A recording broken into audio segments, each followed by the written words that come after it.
welcome to CityBeat inside Palo Alto. I'm P.A. Moore, and this lovely new facility is our new parking garage at High and Alma. Make sure you try to park here while you're doing your holiday shopping.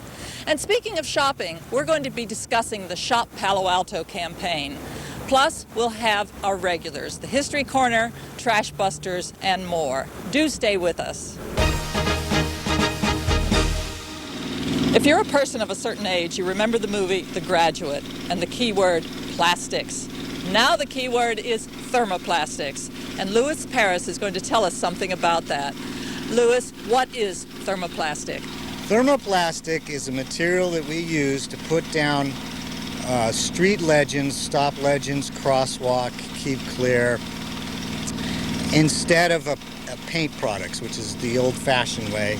And this material is applied at a high temperature and it adheres to the concrete surface itself, and it has greater longevity compared to a paint product, about 5 to 7 years compared to maybe a year with the standard traffic paint. Now tell me, how does the whole process work? I see that you've got these trucks and there's a lot of heat here, so how do you start the process? We have a machine that's called the pre-melter, and we put the powdered material into this pre-melter, and it's heated there up to 425 degrees. And once it's heated to that temperature, we put it in what we call a cart, and that cart has a heater, and then from the cart we apply it directly to the asphalt. For like a crosswalk, we just put it straight on. For to do the legends like stop or keep clear, we have aluminum stencils that we lay the material on, and then that forms the letters and spells out the letters on the streets. And for those stencils and things, there must be other preparation, like do you have to sweep the street, do you have to scrape the stencil, how does that all work? Yes, for a concrete street we have to apply a primer. But for fairly new asphalt streets, yeah, we clean the street, we set up traffic control so there's no traffic running through our work zone, and then we sweep it and blow it off and put the material directly onto the asphalt. Now you mentioned something earlier about retro reflectivity. That's what it was. Can you explain that for our residents? Retroreflectivity is that you can see the material at night, and the material that we put down, it is retroreflective. It itself will reflect light back to the person viewing it, and we also put down glass beads on top of the material, which helps with the retroreflectivity. Well, it sounds like such an incredible process, preparing the streets, preparing the material. So you guys do a great job. How many are in your crew? This crew runs with 3 men. Okay. Well, thank you and your crew for such a great job. You're welcome. As part of our Shop Palo Alto campaign, we're talking to various businesses around town. I'm with Grant Duploy at Curzon Interiors in Bryant Street. Grant, tell me first, what does Curzon Interiors do? Well, we provide custom interior items for people in homes in the local area. We have highly customized things like mirrors. We have lighting, sconces, lamps. We have other pieces of furniture which are antiques in some cases that have been restored with up-to-date custom finishes, and some pieces are made to order for our clients. And because a lot of our stuff actually comes from South Africa, there are a few pieces here and there that are sort of African art oriented, although we don't look at ourselves as an ethnically flavored store. And obviously you must have had a lot of choices about where you chose to start your business. So how did you choose Palo Alto? Well, we looked at a couple of towns, and Palo Alto is one of the locations we were exploring. And when the time came and a location became available, which was this one, we came, we looked around, we noted our distance to University Street, to the main sort of traffic flow, proximity to a lot of parking in the area, and it seemed like a really good location. So we grabbed it while we had the opportunity, and we've moved in. And I think things look great here, and people have had very positive comments to make about the store. Excellent. And part of all of this is that we want to encourage people to shop Palo Alto. So ground floor retail, having attractive businesses like yours. What do you know about this whole business about Shop Palo Alto and sales tax revenue? Well, I think it's very important. I think I heard that about 16% of the city's revenue was generated by retail and ground floor retail sales tax. So I think that's a key factor to keep people out and about and responsible Palo Altans doing their shopping in their local downtown area and that type of thing. And of course the parking is great, so that should be another factor to help them decide to come here and shop. And of course, Shop Palo Alto, we now have that brand new parking garage on High and Alma as well. Absolutely. And then for more information about your store and your address, what should people do? Well, we're on Bryant, very close to University, 522 Bryant.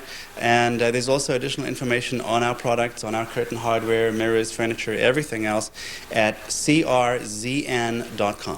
Excellent. And remember, Shop Palo Alto. Absolutely. Thank you, Grant. Thank you, Pierre. I'm with Rana DiVincenzi, and we're going to be talking about CADA. So, Rana, I guess the first thing is tell us what CADA is and how it got started. CADA stands for the California Avenue Area Development Association, and it was started originally in the 1940s, where a group of 7 individuals got together and saw the future value in this district. And in the 1957, they actually became a nonprofit business association and represents 225 member merchants now. Well, then what was the goal back in 1957 and even in the 40s? Because people were pretty far-sighted to see the value of joining together. They really were. There was a group, it was member merchants and landlords and professionals. And the 7 individuals that started the organization just arranged pretty much what you see today in terms of the parking. They had really great foresight. And the goal back then was to have it be small town shopping in the heart of the city. California Avenue area actually predates University Avenue as a business district. And it was just to have it be a pleasant place for people to shop. And you know, it's become even more pleasant lately with the advent of all the public art. How did that all happen? That's been wonderful. We've had like 9 major pieces of art that have been installed by world-renowned artists. And it's really just expanding on the original goal, which was, to make it a pleasant place for people to shop and in a nice environment for everyone to be here, all the businesses to enjoy. And we'll be meeting some of those businesses later. But in the meantime, how would people get more information about the California Avenue Area Development Association? Did I get that right? You did, and it's a mouthful. They would contact the website. Excellent. Thank you so much, Rana.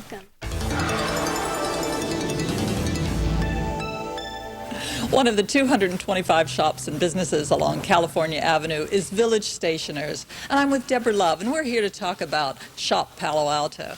Deborah, what's so important about shopping in Palo Alto? Shop Palo Alto is a campaign to remind our customers to spend their dollars in Palo Alto, in the city they live in, and sales tax revenues. And why is it so important about sales tax revenue in the town you live in and your county? It will help fund all the city services like fire, ambulance, street repairs, schools. But there's a lot more to just shopping in Palo Alto, especially with a personal store like Village Stationers. Donations to schools, some things like that? Yes, every year our owner donates 10% of the sales back to the schools. Well, now that's a very good reason to shop Palo Alto and Village Stationers. Thank you so much. Thank you.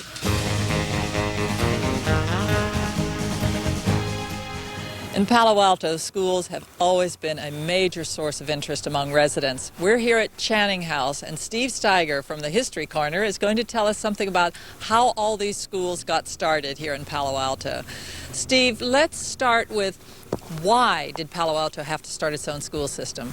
Well, in the beginning, when the town was newly created, the kids of school age had to travel to the town of Mayfield, which is centered around California Avenue, to do their schooling. And the early residents thought that that 2-mile trip was too long. So they wanted to create a school in their own town. But now really 2 miles, but that would have been in a dusty wagon, don't you remember? I don't. I traveled in the Model Ts. But 2 miles in a wagon was a long time. In the winter times, the roads weren't dusty. They were extremely muddy, and they weren't paved as they were today. So it was a big journey for the kids just to get to school. All right, now the elementary schools, it started one place, it moved to another place. Can you explain how the elementary schools came about? Well, the first school was built, I was on Bryant Street between University and Hamilton, and it was a temporary building. It was built in 4 days, and it really only lasted 2 years. And it was built just to house the immediate school need until a proper school building could be built. And that building was built across the street from Channing House here on Channing. So that's the elementary school, but then at some point there must have been enough kids in Palo Alto to start a high school. So where did the high school happen and how did that all come about? Well, firstly, you have to remember the idea of a high school is unusual in that high schools weren't common at that time, especially for small towns like Palo Alto.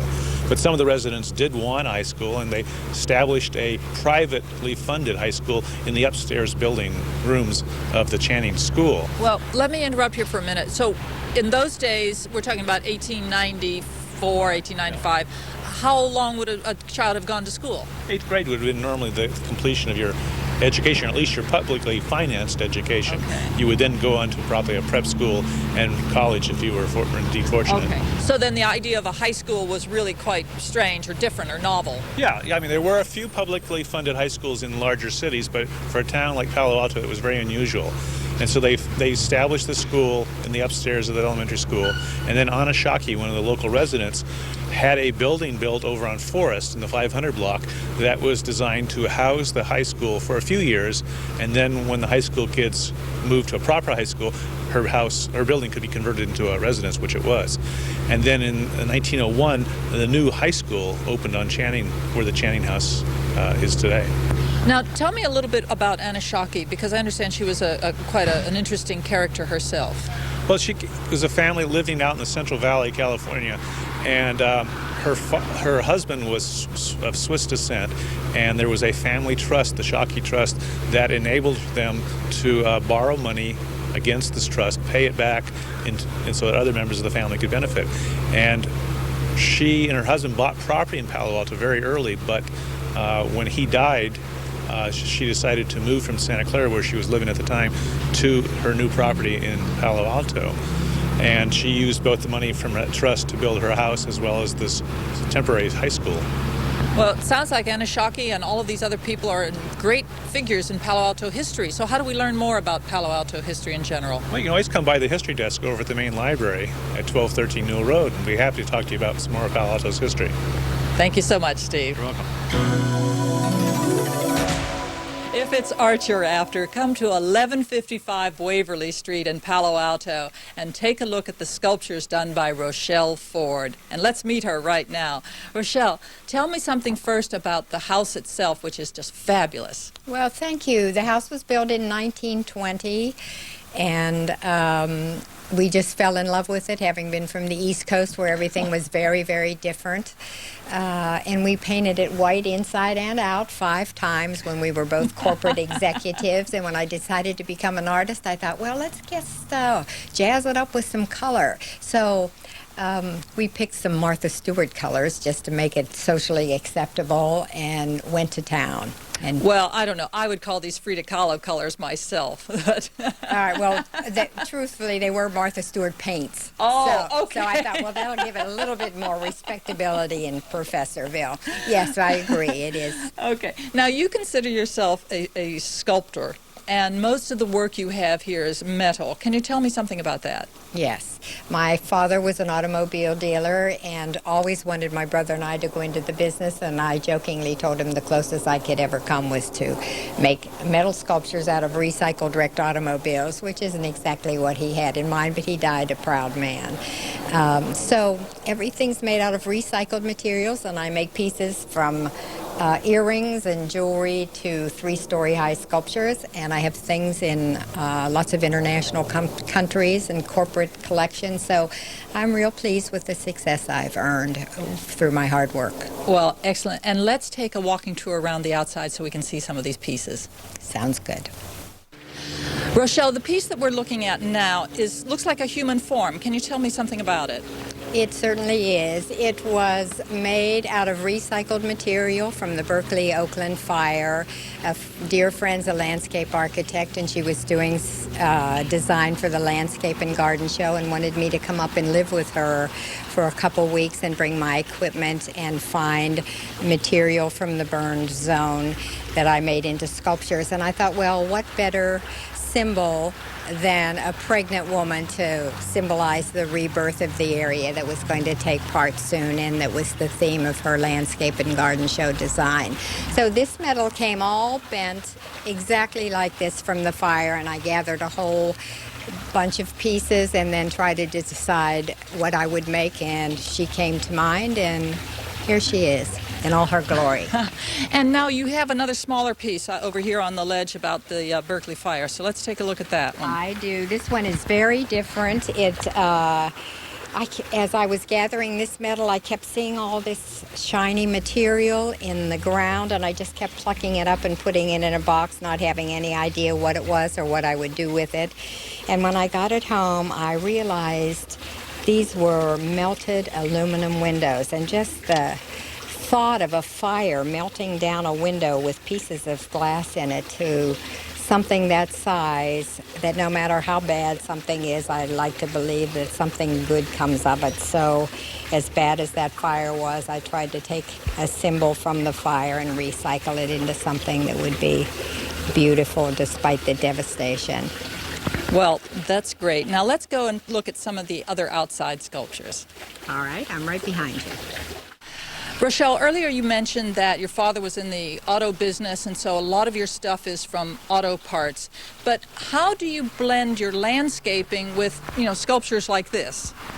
Well, when we first moved in, having lived in the East all of our life, we decided we had to have a lawn because everybody back east has a lawn. So we spent literally 10 years of our life trying to get a lawn to grow under the huge oak tree.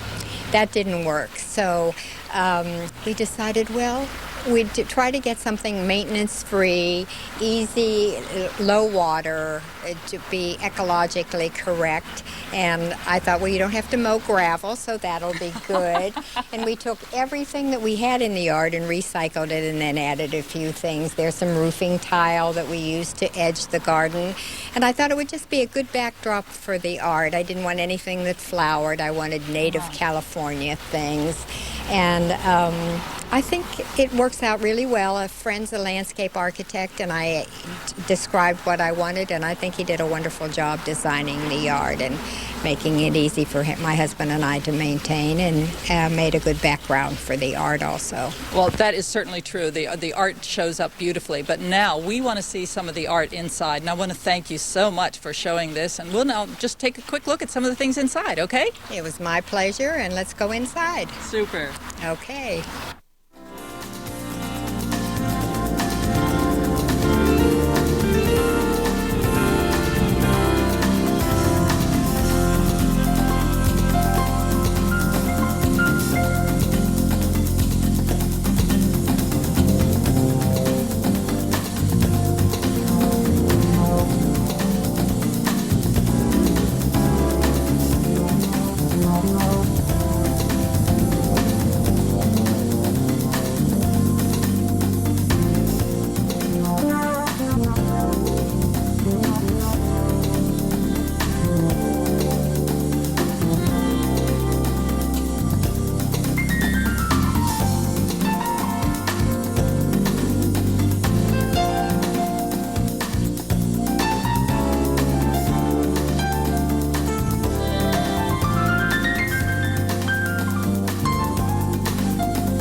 we have a problem. Now, Palo Alto loves our trees, and we really enjoy them, but leaf season is upon us. And that means all these leaves are going to be falling, and we need your help to keep our streets clean. So we have a couple ways to have you help us do that. First of all, and probably the best way, is to practice source reduction. That's the top of our hierarchy. And that means composting at home. We have an abundant resource for you, and it'll make a great soil amendment for next spring's garden. The second option is to put your leaves out curbside in the proper containers for our green waste collection, which is done by Pasco. It's an unlimited service. They'll pick up as many leaves as you have as long as they're in the proper containers. So if you'd like information on a free composting workshop or just have questions about our green waste collection program, give the recycling program a call at 496-5910. And here to talk to us today is Dave Arrow, Public Works Supervisor in charge of street sweeping, to give you a few hints on how you can help him do his job better. Dave? Well, you're right, Wendy. Leaf season is upon us. And as you know, our street sweepers are designed basically to pick up what falls naturally on the street. Piles, such as you see in the street here today, can clog our machines. Sticks can also clog and damage the machines, and basically would prevent us from doing an efficient job. We do over 2,000 tons of material off the streets annually, and we have about 6 machines that do that, but we lose 1 or 2 machines, and you can see that it'd be a very difficult job for us. So we encourage people to put their leaves into containers, give them to Pasco, and they will deliver them out for compost, as well as we'll do our sweeping as we normally do. Thank you, Dave. So please help us this year keep the streets clean and put the leaves where they need to go in a compost bin, either at your home or at the city composting facility. This is Wendy Hediger reminding you to reduce, reuse, recycle, and buy recycled. David Ramberg is the cable franchise manager for the city of Palo Alto, and he's here to tell us about Channel 29, which, David, I understand is a new government access channel. But how did it all happen? Why do we have a new channel? Well, PA, Government Channel 29 is a requirement of the cable franchise agreement. The cable company Comcast, once they completed the upgrade of the cable system, they're required to provide a new government channel. That's part of their contract for doing business here in the city of Palo Alto, and that new government channel is Channel 29. But now, 26 and 29 will operate sort of as pairs because you want to provide live coverage. Can you tell us more about that? Yes, we have had a government channel 26 for some time. So this new channel will be added to government channel 26 to provide really a package of channels that will be providing a host of government channel programming. And some of that live programming would include, I know, city council meetings, but what else? In addition to city council meetings, we will have coverage of virtually all of the city of Palo Alto boards and commission meetings. So that'll include the Utility Advisory Board. That will also include the Planning and Transportation Committee. That will include the Finance Committee as well as all of the other boards and commissions that the city of Palo Alto has meeting on a regular basis. Those meetings now will be covered live. In the past, they weren't covered live at all. But I understand now that part of the reason was that because Menlo Park and the other cities that this channel serves also had meetings that conflicted. So how are we going to negotiate between them? Right. Well, the really good thing is that in the past we had conflicts from time to time. So the good thing now is that the City of Palo Alto council meetings will not conflict with the Menlo Park council meetings any longer, nor will Finance Committee meetings here at the City of Palo Alto conflict with Menlo Park City Council meetings any longer. So we will remove all of those conflicts. And in the future, when other cities such as Atherton or East Palo Alto, those are all cities served by this cable system, if they decide to have meetings broadcast live, we will have capacity for them as well. Well, that sounds wonderful. And so obviously this new channel is being rolled out. So how do residents learn more about the programming and the listings and things like that? Sure. The Government Channel 29 will be rolled out in November. residents who are interested in knowing what the programming is on Channel 29 can find that in the local paper, in the television grid in the local paper. Also on the city clerk's website, under the posting of meetings on a weekly basis, we will indicate which programs, which meetings are actually broadcast live on either Channel 26 or Channel 29. And we will also have some other publicity around the launch of Government Channel 29. Well, thank you so much, David. It's really great that we can have all of this live government programming. I think it's good for a civic-minded city like Palo Alto. I agree. Thank you, PA. Thanks for watching CityBeat Inside Palo Alto. I'm PA Moore. See you next time.